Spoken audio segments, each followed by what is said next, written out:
In today's video, we're going to be going over the brand new Rasasi Hawas Atlantis. Finally got my hands on this one a little while back. Been doing some testing on it, and we're going to go over it today. Go over how it smells, what it smells like, how it performs, the quality, all of that good stuff. So as you guys know, Rasasi has dropped a ton of fragrances on us at once, and those have been slowly trickling into the market. Of course, they don't launch here in the US first most of the times because they're a Middle Eastern brand. They're going to get kicked off over there first, and then they start working their way in. So originally I got my hands on Cobra first, and then Malibu, and then Verde, and so on. And so now just recently I got Atlantis and the new Viper as well. So I'm gonna have a full video coming on that too here at some point. And I think we've pretty much got all the new ones now in the collection. It's kind of a lot to keep up with because they dropped a bunch of them all at once. But today is all about the new Atlantis, which has a really sharp looking bottle here. Just the hintest bit of green right here at this very top section. Then it goes into a deep blue down to almost black at the bottom. So pretty cool looking, unique gradient. So let's start off with how this smells. When you initially spray this one on, you get hit with this sharp, strong, green marine type of smell. So, you know, there's to me a difference between an aquatic scent and a marine scent. You know, aquatic kind of is more light, watery, airy. Think of something like, I don't know, a Nautica Voyage, or like, you know, a Versace Man Eau Fresh or something along those lines, where it's just kind of light, kind of citrusy, bright, fresh, that sort of thing.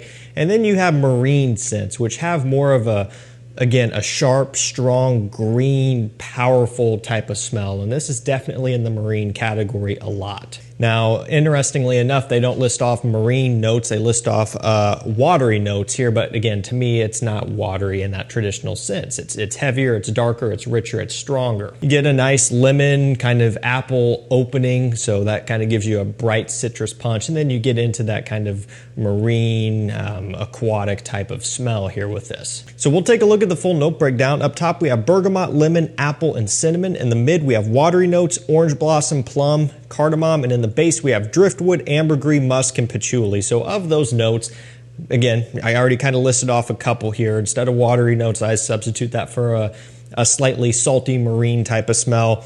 And then for sure, getting kind of a patchouli ambergris combination. The patchouli is leaning into that green type of smell that you get out of this one, and a slight bit of an earthiness.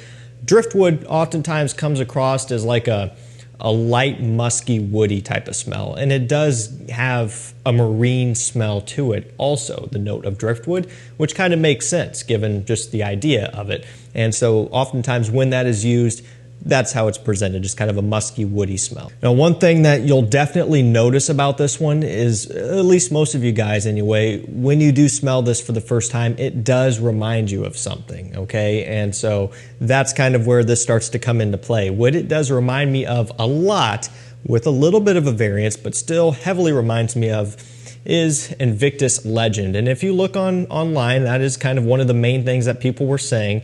And so going into it, I wasn't for sure if that was going to be the case. And when you put them head to head or side to side, you can see the comparison here. This one has always been a marine focused scent, basically ditching that normal Invictus smell, getting into more of a marine kind of blue, powerful green type of smell with this. And that's kind of what Atlantis is doing. You'll see some similarities a little bit with the note breakdown. So for example, in Invictus Legend, the note breakdown goes like this: sea notes, sea salt, grapefruit, bay leaf, geranium, and spices, and then red amber and gaiac wood. So there are some discrepancies, but some general ideas maintain the same deal here, where essentially instead of spices in Atlantis, we've got a cinnamon cardamom, okay, and watery notes, sea notes kind of trade off. You do get a salty smell in Atlantis, kind of that marine smell, and then ambergris, amber, you know, red amber, both are essentially kind of the same thing here.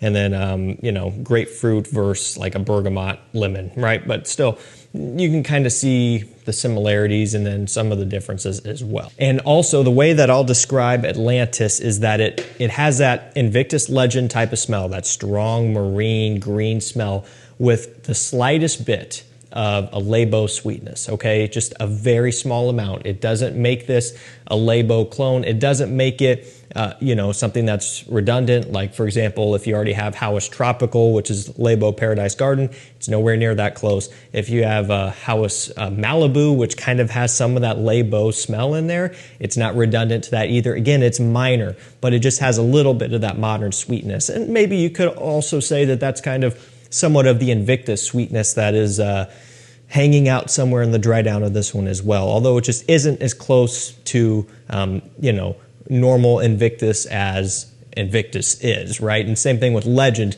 Invictus Legend got away from that quite a bit as well. So all of that to say, this is not, as sweet as a lot of those Invictus type fragrances are. It just has more of that kind of masculine, powerful smell to it. Now, when you look, the second thing that this is compared to is Hawas Verde, and I've got to say it could not be further from Verde. That one is a strong green scent, but also focuses a lot on that lemon lime Louis Vuitton Pacific Chill smell, okay? And they are completely different, right? So there's really no comparison there at all. Looking at some other things, Louis Vuitton Lovers, this does not smell anything like Lovers at all as well, so kind of a random one. Acqua di Gio Profondo smells nothing like Profondo. It's just, we're talking completely different scents here, okay? So Rasasi Hawas Ice, not all that similar to Ice either. Yeah, and there's just some stuff that I haven't smelled before and just random stuff. That's kind of where we're at on this one. And if I didn't mention it already, Invictus Legend is a discontinued fragrance, so you can no longer buy this one. It might pop up here and there on discounters and then sell out pretty quickly, but not in production. And also, if you're wondering, why does mine say Invictus Legend? Because people often assume that it's immediately a fake, that I got a counterfeit item. This is a tester, okay? So the testers, when they're sitting in a department store, they will just put the name on the front to make it easier to discern when you have a bunch of them lined up and people are spraying them and sampling. You can even see right there on the bottom in fancy lettering, it says tester as well. So if you end up with any Invictus tester, as far as I'm aware, they have the name on the front, or at least they used to. Now, I got to tell you, where I was really hoping that this one was going in the back of my mind was Aqua Atlantique. I was really hoping for it, because that's also a discontinued scent. It's one of my favorites, and really, we don't have any clones of Aqua Atlantique, which is kind of crazy because that one was super popular, and we have clones of stuff that was not as popular as that. So I was really hoping for that, and maybe from either Rasasi or Fragrance World or from one of those brands, we'll get it at some point, but I don't know. I saw the bottle. The bottle color isn't exactly the same. This one's darker, but I don't know. I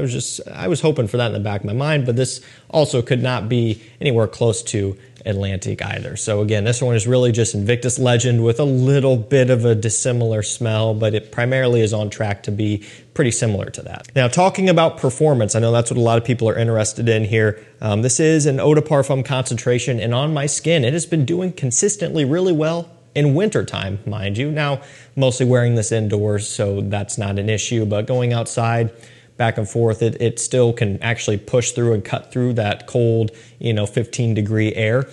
So on my skin, longevity has been around 10, 11 hours. Really solid longevity, and the projection has been above average as well. Personally, I don't think I've encountered a performance issue with any of the Rasasi Hawas flankers. They have all been really strong, even the new ones, Cobra, Malibu, Verde, and I'm probably missing some, Tropical, right? And then going all the way back to some of the older ones, Ice, Fire, Hawas Black, the original, whole bunch of them at this point, all have been really good performers. And just to let you in on a little secret, the new Viper is no exception either. This is also a great performer. More on that in a separate video. But yeah, you're not going to end up with any performance issues on this one. If you want something that's going to last all day, this is going to be it. And in terms of seasons, I'm sure you mostly have figured that out by now. Marine, green scent, spring, summer. Again, this is heavy stuff, all right? So, when it's really hot outside, really humid in the summertime, this is going to be an attention grabber, maybe for better or for worse, depending on really what situation you're going to, because that can vary depending on